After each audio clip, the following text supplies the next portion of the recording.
Smart work plus hard work is equal to achievement. अस्सलाम वालेकुम, मैं हूं काशिम महमूद, मोटिवेशनल स्पीकर। एक दफ़ा फिर से आप सबको खुशामदीद। मेरे चैनल को सब्सक्राइब कीजिएगा, मेरी वीडियो को लाइक कीजिएगा। स्टार्ट करते हैं। स्मार्ट वर्क और हार्ड वर्क के ऊपर अगर मैं बात करूं तो इस तरह दुनिया के लोगों को हम दो हिस्सों में तकसीम कर सकते हैं। एक वो लोग होंगे जो कहते हैं कि स्मार्ट वर्क करना चाहिए सिर्फ, और एक वो लोग होते हैं जो कहते हैं हार्ड वर्क करना चाहिए सिर्फ, यानी कि मेहनत ही करोगे तो तभी कामयाब होगे। लेकिन मेरे नज़रिए के मुताबिक जब तक आप दोनों नहीं करेंगे आप कभी कामयाब नहीं हो सकते। जितने भी बड़े नाम हैं, Jeff Bezos, Steve jobs, Bill Gates, ये तमाम के तमाम वो लोग हैं जिन्होंने स्मार्ट वर्क के साथ हार्ड वर्क भी बहुत ज़्यादा करा। बिल गेट्स 72 आवर्स तक बैठकर इनकोडिंग करते रहते थे, जब जाके उन्होंने पहला जो है ना विंडोज़ स्टार्ट करा था। तो जब तक आप हार्ड वर्क नहीं करेंगे स्मार्ट वर्क का भी फ़ायदा नहीं है। स्मार्ट वर्क करना ज़रूरी है अगर आप ज़िंदगी में चाहते हैं कि आप ज़्यादा तेज़ी से तरक्की करें। आप अगर ज़िंदगी में कामयाब होना चाहते हैं तो हार्ड वर्क के साथ आपको स्मार्ट वर्क भी करना पड़ेगा। मैं मिसाल देता हूँ, दो नौजवान थे जो कि गांव में रहते थे। उन्होंने देखा कि एक अधेड़ उम्र का आदमी दूर दरिया से पानी भर के लेकर आता है और गांव वाले लोगों को वो बेचता है। यानी कि अगर एक पोट है या एक बर्तन है उसके, तो वो लेकर आता है और उसकी कीमत वो $5 या ₹5 लेता था। तो वो एक दफ़ा में दो उठा के लेकर आता था कंधे पे रख के लकड़ी के साथ, तो वो ला के बेचता था और ₹10 कमा लेता था वो। और दिन में इस तरीके से अगर उसने 10 दफ़ा भी चक्कर लगा लिए तो कुछ पैसे वो कमा लेता। तो इन दोनों दोस्तों ने सोचा कि यार ये क्योंकि थोड़ा सा हमसे ज़्यादा उम्र का है तो ये कम चक्कर लगा सकता है, हम यंग हैं, हम नौजवान हैं, तो हम ज़्यादा चक्कर लगा लेंगे और अच्छा कारोबार है, हम क्यों ना ये करते हैं कि पानी तो दरिया में बह रहा है, हम उसको लेकर आएंगे और यहाँ पर गाँव वाले लोगों को बेच देंगे और जो आसानी से लोग जो है ना वो ख़रीद भी लेते हैं।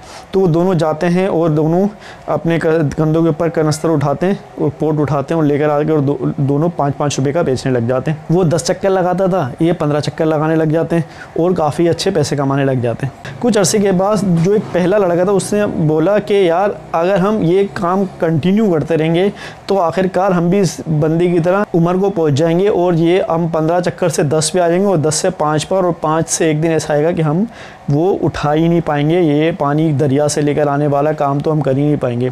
तो इसके लिए हमें कुछ सोचना होगा। तो दूसरे दोस्त ने बोला नहीं यार इसके क्या सोचना, अच्छे खासे पैसे आ रहे हैं, तुम अब कुछ और सोचने लग गए हो, तो इसको यहाँ पे मैं तो इसी तरह ही करूँगा, तुम्हें कोई सोचना तो सोच लो। उसने बोला बिल्कुल सही बोला इसने कि यार ये तो नहीं करेगा क्योंकि ये कर रहा है हार्ड वर्क, और हार्ड वर्क करने की वजह से इसको पैसे भी आ रहे हैं तो ज़्यादा सोच नहीं रहा। लेकिन उसको क्या, वो हार्ड वर्क तो वो भी कर रहा था लेकिन उसने अपनी स्मार्टनेस को इस्तेमाल करा। उसने सोचा क्यों ना मैं कुछ ऐसा करूं कि पानी आराम से यहाँ पर पहुँच जाए और मुझे मेहनत भी करनी ना पड़े। तो उसने एक जंगल में गया और बांस, जो लंबे लंबे बांस होते हैं, उसको बीच में से काट कर एक नाली बनाना शुरू करी। इसको करने में उसको 6 महीने का अरसा लग गया और वो दरिया के पास गया और वहाँ से एक खोदते खुदाई करते करते गांव तक एक लाइन लेकर आया और उसको साथ उसने बांस लगा दिए और कहा कि अगर जिसको पानी चाहिए तो वो ₹3 पर पोट के हिसाब से मुझसे ले सकता है। अब कंटिन्यू पानी आ रहा है और उसको ज़्यादा एफर्ट भी नहीं करनी पड़ी। 6 महीने तो उसकी हार्ड वर्किंग लगी विद स्मार्ट वर्क। और जहाँ पे वो 15 चक्कर लगाते थे और 30 पोट के हिसाब से वो पैसे लेते थे, तो यहाँ पर अब वो रोज़ाना के हिसाब से 300 पोट रोज़ाना भर लेता है और उसको एफर्ट भी नहीं करनी पड़ती, सिर्फ मॉनिटरिंग होती है कि वो यहाँ पर बैठ के मॉनिटर करता है और देखता है कि रास्ते में कोई चीज़ रुकावट तो नहीं आ रही है पानी दरिया से यहाँ पर लाने के लिए। तो ये बहुत अच्छी मिसाल है स्मार्ट वर्क की कि जब तक आप हार्ड वर्क करते रहेंगे आपको पैसे तो आते रहेंगे, लेकिन अगर आपको ज़िंदगी में कुछ आगे बढ़ना है तो आपको स्मार्ट वर्क करना पड़ेगा, अपना जहन उस तरीके से चलाना ही पड़ेगा। स्मार्ट वर्क को करने के लिए आपको एक रूल समझना पड़ेगा जिसको कहते हैं द लॉ ऑफ फ्यू। इस रूल के मुताबिक आपके अंदर 3 क्वालिटी होनी चाहिए, या अगर वो 3 क्वालिटीज़ नहीं है तो कम से कम आपके ताल्लुकात उन लोगों से होने चाहिए। पहला है कनेक्टर, दूसरा है मोवेंस और तीसरा है सेल्स पर्सन। कनेक्टर क्या, कौन लोग होते हैं? कनेक्टर वो लोग होते हैं जिनकी सोशल एक्टिविटीज़ बहुत ज़्यादा होती हैं, जो बहुत जल्दी से कहीं पे भी जाके अपने दोस्त बना लेते हैं और जो बहुत जल्दी से दूसरे लोगों को इम्प्रेस कर देते हैं, वो होते हैं कनेक्टर।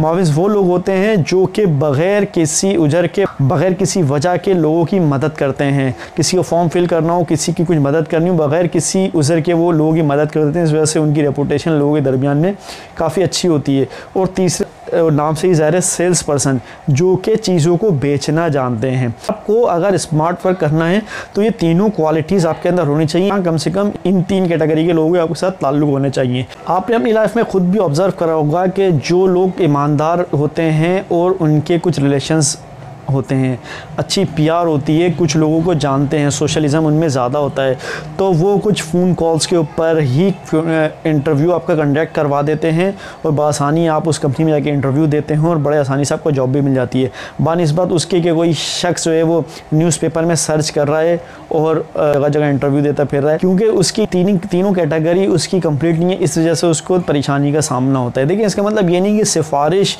और रिश्वत के ज़रिए ही काम किया जाए, बल्कि क्या होता है कि आप अपना टाइम स्पेंड कर रहे हैं अब ताकि आपके आने वाले वक्तों में आसानी हो। इसको कहते हैं स्मार्ट वर्क। कि आप उस इंसान जो कि एक सादा सा इंसान है, उसने इसमें अपनी मेहनत नहीं करी, उसने इस चीज़ में हार्ड वर्क नहीं करा जिसको हम स्मार्ट वर्क से लिंक करेंगे। उसने स्मार्ट वर्क इस तरीके से नहीं करा कि अपने लिंक्स बनाएं ताकि उसको आगे परेशानी ना हो। उसने सिर्फ क्या करा, दूसरे इंसान ने सिर्फ हार्ड वर्क करा और वही वो न्यूज़पेपर में से वो जॉब वैकेंसीज देख रहा है और जगह जगह कंपनीज़ में जा रहा है और इंटरव्यूज़ दे रहा है, लेकिन कुछ बन नहीं पा रहा क्योंकि उसके साथ स्मार्ट वर्क शामिल नहीं है। बनिस्बत उसके कि दूसरा शख्स ने क्या करा, स्मार्ट हार्ड वर्क तो वो उसने भी करा कि जॉब सर्चिंग उसने भी करी, न्यूज़पेपर में से जॉब वैकेंसीज उसने भी देखी, लेकिन क्या करा, स्मार्ट वर्क के साथ अपने ताल्लुकात बढ़ाए और जाके आराम से अपना इंटरव्यू कंडक्ट कराया और पास हो गया और जॉब भी हासिल कर ली। आजकल ग्लोबलाइजेशन का दौर है। पहले दौर में पैसा कमाना किसी ख़ास तरीके से होता था कि आप हार्ड वर्किंग करेंगे तो आपका पैसा कमाया जाएगा, इंडस्ट्रियलिस्ट दौर था। लेकिन आजकल ऑनलाइन और इतनी ज़्यादा इनोवेशंस आ गई हैं कि आप लेस वर्क के ज़रिए भी आप पैसे कमा सकते हैं और इसको कहते हैं हम स्मार्ट वर्क। एक और मैं मिसाल दूंगा कि एक शख्स गोल्फ खेलना स्टार्ट करा तो उसने पहला जब शॉट मारा तो वो उस होल से दूर जाके मिलीमीटर दूर हो जाएं तो आपकी 3 साल की मेहनत ख़त्म हो जाएगी। उसने बोला ये आप कैसी बात करो, उसने बोला जी आप सिर्फ 3 मिलीमीटर दूर से आप शॉट को मारेंगे, 3 मिलीमीटर के एंगल अगर आप नीचे कर लेंगे तो आपकी बॉल यकीनन इस होल तक पहुंच जाएगी। और उन्होंने वही हुआ कि जैसे इन्होंने 3 मिलीमीटर, मशहूर सर्जन थे जो लोगों की प्लास्टिक सर्जरी के उनको खूबसूरत बना देते थे। जब उनसे पूछा गया कि आप ऐसा कैसे कर लेते थे, उन्होंने एक बेसिक सा फार्मूला बताया कि 3 मिलीमीटर अगर यहाँ आपके नोज़ और माउथ के दरमियान 3 मिलीमीटर का फासला है और आपके आईब्रो और इधर तक का फासला 3 मिलीमीटर है तो वो लोग नॉर्मली ज़्यादा खूबसूरत नज़र आते हैं बानिस्बत उनके कि जिनकी ये मेजरिंग बराबर नहीं होती। तो उस डॉक्टर ने सिर्फ यही करा कि इस चीज़ को स्मार्ट वर्क करते हुए सिर्फ इस बेसिक चीज़ को पकड़ा और वो 3 मिलीमीटर यहाँ की मेजरिंग और 3 मिलीमीटर यहाँ की मेजरिंग को तरीके से प्लास्टिक सर्जरी करता गया और लोग खूबसूरत होते चले गए और वो मशहूर होता चला गया। तो इस चीज़ को कहते हैं स्मार्ट वर्क। देखिए, स्मार्ट कोई भी काम करने से पहले आपको ढूंढना पड़ेगा कि स्मार्ट वर्क करने के लिए क्या चीज़ ज़रूरी है। स्मार्ट वर्क करने के लिए सबसे ज़्यादा ज़रूरी है टाइम। आपको कोई भी काम करें आपको वो तरीका ढूंढना है जिसमें लेस एफर्ट और लेस टाइम लगे लेकिन रिजल्ट सेम रहे। शॉर्टकट्स आपने ढूंढने हैं। देखिए, शॉर्टकट्स पैसा कमाने के चक्कर में शॉर्टकट्स हमेशा नेगेटिव होते हैं। पैसा कमाने के कोई शॉर्टकट्स नहीं है। एक तरीक़ेकार ये आप इनोवेशंस अगर लेकर आएंगे तो आप पैसा कमा सकते हैं। पैसा कमाने का पॉजिटिव शॉर्टकट यही है कि लोगों की नीड्स पूरी करें, लोगों की जो ज़रूरियात हैं उसको फुलफ़िल करें। आप वो ढूंढें कि जिससे लोग फैसिलिटेट हो सकें, उनको आसानी मुहैया करें। मैंने क्या कहा, लेस एफर्ट और लेस टाइम में लोग ज़्यादा आराम चाहते हैं और अगर आप स्मार्ट वर्क करेंगे तो आपको ख़ुद को भी आराम मिलेगा, क्योंकि अगर सिर्फ हार्ड वर्क के चक्कर में लग जाएंगे तो आपको आराम नहीं मिलेगा। शायद कभी ना कभी जाके आप कामयाब तो हो जाएं लेकिन इसके लिए बहुत ज़्यादा टाइम लगेगा, बहुत ज़्यादा एनर्जी लगेगी। तो आपको वो तरीके ढूंढने हैं जिसमें लेस एनर्जी और लेस टाइम लगे। यहाँ पर मैं एक और मिसाल दूंगा कि अगर कोई शख्स सारा दिन किसी नील को या किसी कील को दीवार के अंदर ठोक रहा है, वो हाथ से लगा जा रहा है, कह रहा है कि उसके हाथ से खून आना शुरू हो गया, कह रहा है कि मैं बहुत ज़्यादा मेहनत कर रहा हूँ लेकिन कामयाब नहीं हो रहा। और दूसरा शख्स आया, वो हैमर लेकर आया, उसने 2-3 मारे और 1 मिनट के अंदर उस कील को दीवार के अंदर जो है वो लगा दिया। इससे क्या साबित हुआ कि स्मार्ट वर्क क्या हुआ, उसने लेस एफर्ट करी और सिर्फ अपने तरीक़ेकार को चेंज करा। हार्ड वर्किंग करते करते अगर आप देखें कि आपको कामयाबी नहीं मिल रही है, आप जो चाह रहे हैं आपको मनचाह रिजल्ट नहीं मिल रहा है, तो अपने तरीक़ेकार को चेंज करें। हो सकता है कुछ बीच में आप मिस कर रहे हो या हो सकता है वहाँ तक आपकी सोच ना गई हो। हमेशा वही लोग कामयाब होते हैं जो काम करने से पहले अपना पेपर वर्क सही से करते हैं। काम स्टार्ट करने से पहले 1 घंटा या 1 दिन दे देते हैं तो आपको वो 9 घंटे या 9 दिन की मेहनत से ज़्यादा बेहतर होगा।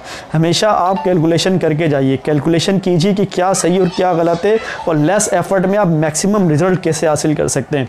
इसको कहते हैं स्मार्ट वर्क। तो अगर आप ज़िंदगी में अचीवमेंट चाहते हैं तो आपको इस हार्ड वर्क के साथ स्मार्ट वर्क भी करना पड़ेगा। इधर एक और लॉ होता है, लॉ ऑफ इंक्रीज रिटर्न। एक दफ़ा नेपोलियन यूनिवर्सिटीज़ में लेक्चर दिया करते थे और हर लेक्चर देने के वो $100 चार्ज किया करते थे। एक दफ़ा वो यूनिवर्सिटी में लेक्चर देने के लिए गए और वहाँ पे जाके उन्होंने लेक्चर दिया, लेकिन जब वो यूनिवर्सिटी में पहुँचे तो उनका पुरजोश अंदाज में खैर मकदम किया गया कि उसको देखकर वो बहुत हैरान हो गए, और लेक्चर देने के बाद उन्होंने कहा कि इस लेक्चर के मैं पैसे नहीं लूँगा। जब उनसे पूछा गया कि आपने ऐसा क्यों करा तो उन्होंने कहा बाज़ औक़ात पैसा उस चीज़ की कीमत नहीं चुका पाता जो बदले में मिल रही होती। उनका मतलब था कि इतना पुरजोश अंदाज में जो इस्तकबाल किया गया यही मेरी इनकम है। इस चीज़ से वो यूनिवर्सिटी वाले इतने मुतासिर हुए कि उन्होंने अपने स्टूडेंट्स को उन नेपोलियन की मिसालें देने लग गए, एग्जाम्पल्स देने लग गए कि वो किस कदर अच्छे इंसान हैं। तो उसका रिटर्न ये मिला कि आइंदा 6 महीनों के अंदर उन्होंने $50,000 की सेल करी, क्योंकि उनके उस यूनिवर्सिटी के प्रोफेसर उस स्टूडेंट को इनकरेज करते कि आप उनकी मैगजीन्स लें, उनकी जो लेक्चर्स की जो सीडीज़ हैं वो ख़रीदें। तो उससे उनको 6 मंथ के अंदर $50,000 का मुनाफा हुआ। तो इससे साबित ये होता है कि बाज़ औक़ात आपकी नीयत जब सच्ची होती है तो स्मार्ट वर्क वहाँ पर भी हो जाता है। अपनी नीयत को साफ़ रखें और हार्ड वर्किंग के साथ स्मार्ट वर्किंग भी सोचें। हर काम को करने से पहले सोच लें कि क्या ये काम आसान तरीके से हो सकता है, और अगर वो हो सकता है तो उसका वो तरीक़ेकार ढूंढ कर उस तरीके को अप्लाई करें उस काम को करने में, तो यकीनन आपको कामयाबी होगी। तो यहाँ तक थी आज की मेरी वीडियो। उम्मीद आपको पसंद आई होगी। मेरे चैनल को सब्सक्राइब कीजिएगा, मेरी वीडियो को लाइक कीजिएगा। अल्लाह हाफ़िज़।